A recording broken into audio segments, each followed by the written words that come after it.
I have to focus on new things, man. I gotta focus on, I'll just click slides. Good. Yeah, I'll leave that there. Listen. Oh dear. Oh, I can't go there. Gentlemen, Okay. good afternoon. Okay, that's good to know. Humble club meeting. I'm Bogus Kazan. I'm the advisor for Cosmology and Astrophysics Club. Please take your seats with newcomers. You're most welcome. We had this club for about 4 years, and we have invited a number of different people, ranging from scientists to priests. This lecture is somewhat unusual since we have a fusion of topics. Anthropology of Star Wars and Star Trek. Of course, you know that Star Wars and Star Trek are very real. Anthropology is not. Therefore, we have a fusion of science and fiction. Delph Rossetti here is a very good friend of mine. We have been through a lot together, through cracked vertebrae, finding lost students, unearthing lost artifacts, even some whiskey bottles. He's not kidding. Mark Twain's era, in an opera house location. Jokes aside, Delph Rossetti is a rather distinguished educator. He's been 3 times in a row Adjunct of the Year. He has taught at Lake Tahoe Community College and Western Nevada College in Carson City. He taught anthropology, archaeology, and biology. He does research. He finishes his PhD thesis on mycoblastosis and how the ancient people died of that. A very gruesome topic from my point of view, but it is interesting to some people. And before we start, I would just ask you to make sure if you're faculty or staff, please sign up, and later we could get you some flex credit sheets from the HR.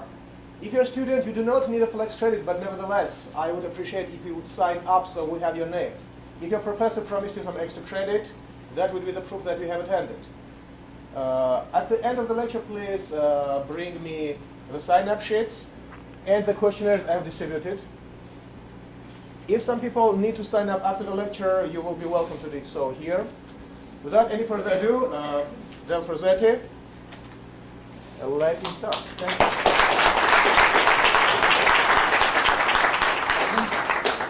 Thank you, and thank you for taking the time to attend. And I wanted to take a moment to thank the college for having me out, and to thank Paul for inviting me and setting all of this up. As he told you, we've been through a lot together. He's visited Tahoe the last few summers on his summer vacations, and for some reason he finds it comforting the vacation where there's a college, and he hangs out with my archaeology field classes. And so we've made him work. He's been in the trenches with us and turned up some rather nasty things, including the search for some of our lost students that tend to stray. And this summer we took him up to Virginia City. If no one's been to Virginia City in Nevada, you may want to check it out. A lot of history there. And we put him to work in the field and in the lab on the Mark Twain archaeology project up there. So it's been a lot of fun to have him out visiting and take him on some of my adventures. And I think I'm on one of his down here.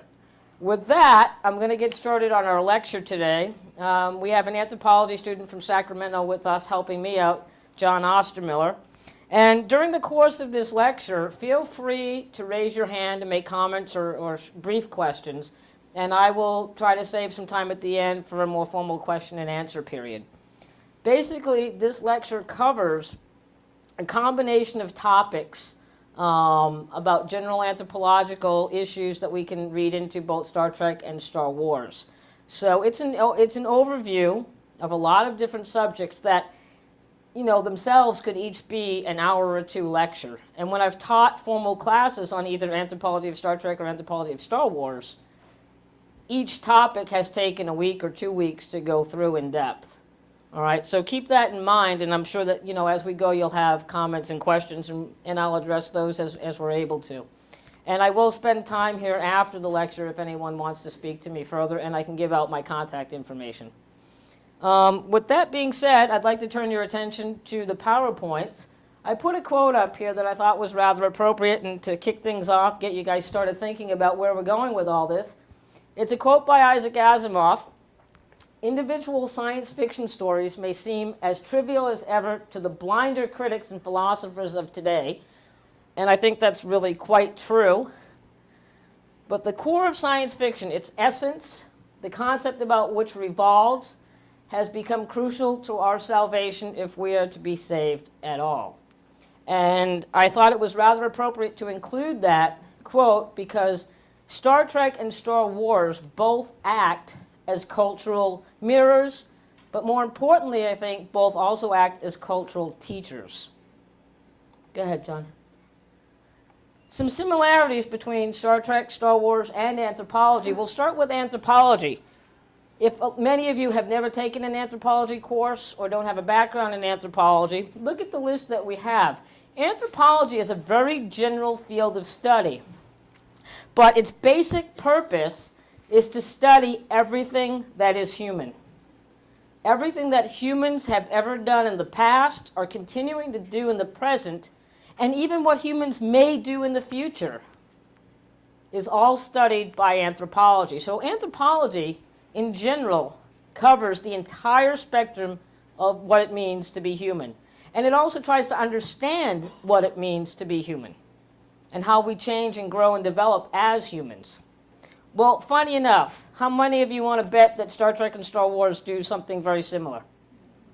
Haha, okay, here it comes. There you go. Star Trek and Star Wars tell us the same kinds of things that anthropology does. A lot of what Star Trek stories are about, a lot of what Star Wars has been about, are our cultural past stories or our present conditions being reflected back at us and explaining us through these forms of media. So Star Trek and Star Wars both are also exploring the human condition. They're also telling us about paths that we could take as humans depending on what our choices are. Where we could go, where we are going, things like that, and how we can work to bring about positive changes. All right? So a lot of overlap between Star Trek, Star Wars, and anthropology. Go ahead, John. Let's take a look at how they do this. They all boldly go to seek out new life and new civilizations by looking at the past, the present, and the future, and exploring galaxies far, far away. And that's where we're going to go, to a galaxy far, far away. And I'm dressed for it. Look at all the wiring I got going on. I'm ready for wherever we're going. Oh, where'd you go? Yeah, bring that back. All right, we don't want to miss our trip. Okay. As you can see, and if anybody hasn't done so yet, check out Ewok culture. Very elaborate cultural system they have. But Star Trek has covered anthropological concepts. Picard's old archaeology professor has made an appearance on the show, and that actually used to be Picard's initial interest. Go ahead, John. There's three main areas of study that I cover with my courses and that I try to cover for the most part with these talks that we do. One is Star Trek and Star Wars as a cultural mirror. How they address our contemporary problems and reflect those back to us. All right. The next area is how they act as cultural teachers, how they influence us to change our behavior, to think about where we're headed and how we might act to change that behavior and put us on a different path, how we can use other methods for solving problems that are depicted in futuristic settings, but we deal with this every day. So there is something to be learned about ourselves culturally from both of these. And finally, we explore a very well-established fandom or subculture. And we look at all the aspects of fandom. We look at what fandom is doing with music, with art, the behavior of fans, the common ideologies that fans share, the common culture, all right? So we look at the fan base as a unique entity unto itself. So let's first take a look at Star Trek as a cultural mirror. Spock is an interesting character. Vulcans in general I find fascinating because occasionally I find this logic thing a bit annoying. I'm not a real logical person, I don't think. And occasionally Spock likes to really go on these logic tangents. But Spock, nonetheless, is a really unique character. Spock illustrates these concepts of race and individual identity.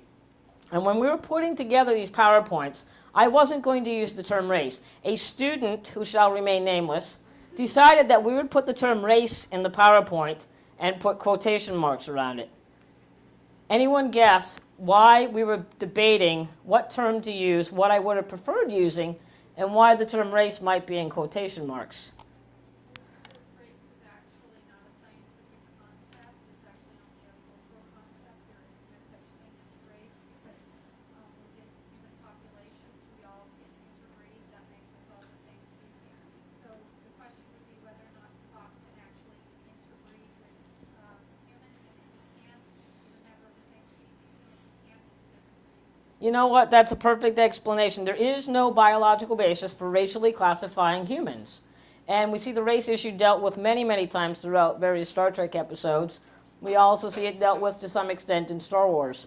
Spock, I thought, was a great example to put this out there. Not only does he come from two different backgrounds, and we know humans and Vulcans can mate, don't we? Yeah, there you go. There's Spock right there. I mean, we see other examples of this. Voyager, where B'Elanna and Tom Paris get together, have a baby. They're actually trying to get the ridge gene out of the baby so the baby doesn't develop these Klingon ridges. It's very interesting genetic puzzle. But yeah, Spock wrestles a lot, particularly in the new film, with his identity. And in the end, he tells the Vulcan Science Academy really what he thinks and where they can go. And he decides to go join Starfleet and hang out with basically the humans. And he takes himself on this wild adventure of trying to figure out how he's going to identify himself, what his identity will be, and how he can bring his ethnic diversity into Starfleet in a positive way and blend it with all of that. So I think Spock does make a really good example of these concepts. Next, we have Sisko. Another concept in Star Trek is one of religion. And I think that we could talk about religion, gosh, for hours with respect to Gene Roddenberry, atheist, his atheist approach. Did he really have an atheistic approach? What's this blend of humanism that people are calling that kind of approach? We could talk about the lack of religion in Star Trek. We could talk about the inkling of some Christian values, Christian imagery that's in Star Trek, even with the original series. We could go on about those subjects forever. We could even talk about Kirk as the Christ figure. All right. I'm not going to go into all that, but we could also go into all the different religions in Star Trek. So it's a very interesting subject. What we have here is just an inkling of where we could go with some of this. And I thought the best representative to talk about with this concept of religion and the conflict that even fans have, scholars have had in trying to research Star Trek and this issue of religion. People have said, well, it's supposed to be secular. The Federation is secular. There's no religion in Star Trek. Gene Roddenberry was an atheist. He wanted all religion eradicated, and that's why Kirk sets out to destroy all the false gods in the original series, despite the Prime Directive. All false gods must be annihilated, and I am here to save you in the name of the Federation. Screw the Prime Directive. We could talk about all of that. But there are scholars who write about Kirk as the Christ figure, as the salvation to all these populations. I think it's interesting because there is a conflict in our own society, though, between secularism or science and religion or faith. And I see it when I teach my biology courses. I see it when I teach my anthropology courses. And you've got to get around getting students interested in having a real discussion about the matter at hand and getting past some of these issues. Occasionally invoking a little Star Trek or Star Wars is really a good thing because they're not expecting that, and then these biases seem to get minimized. You don't have that harsh reaction sometimes. In DS9, and how many of you might be familiar with DS9? You don't count. At DS9, Sisko is in a really unique position, isn't he, with respect to religion? You're nodding your head. Why is that? No, I agree. What's his position?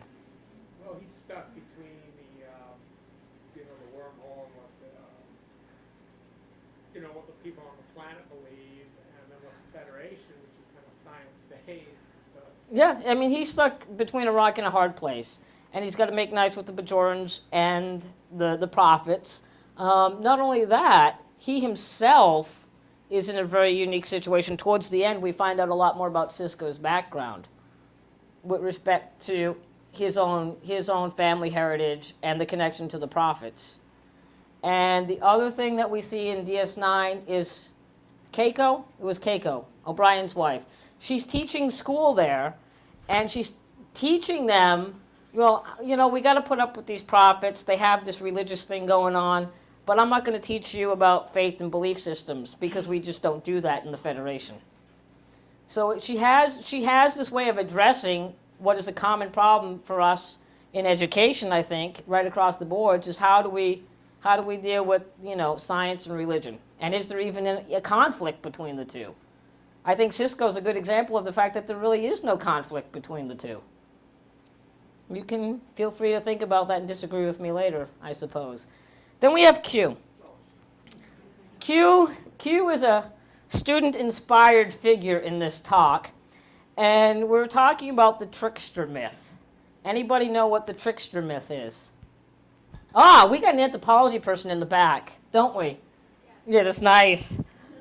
Go ahead. A trickster is a figure that creates by defying cultural norms. Speak up a little bit. I don't think they can hear you. Trickster is a figure that creates by defying cultural norms. You never know exactly what trickster is going to do, and sometimes the outcome of trickster's behavior is destruction, but very often trickster's moral violations create moral codes for our own society. It sure does, and Q epitomizes that, doesn't he now? He is truly the epitome of the mythological trickster. Q's a great character. Finally, and I like this one, this was a personal selection of my own, I wanted to find something that epitomized the exploration of the human condition. And to me, that's the character of Data. Data, throughout the entire Next Generation series, was always on a quest to figure out what it meant to be human. He tried growing a beard. He tried the arts. He tried comedy. He wanted to understand what comedy was and how that affected us. He got a cat, you know, and he raised a cat and took care of a cat. And he explored feelings at one point with emotion chips. So I think Data really epitomizes this quest for trying to understand what it means to be human and what encompasses the human condition. And that, to me, is best represented by Data. Next, Star Wars as that same cultural mirror. A lot of the same things. We have Luke, who I think was the best example, for me at least, representing the concept of individuality and the role of the individual in the culture. Now, I could go on a whole Kirk tangent because I like going on Kirk tangents as a fan. I could even go on my Kirk tangent with the new film, but I will not do that. I'm on Star Wars page now. Luke, though, represents a very important concept in anthropology, and that's the concept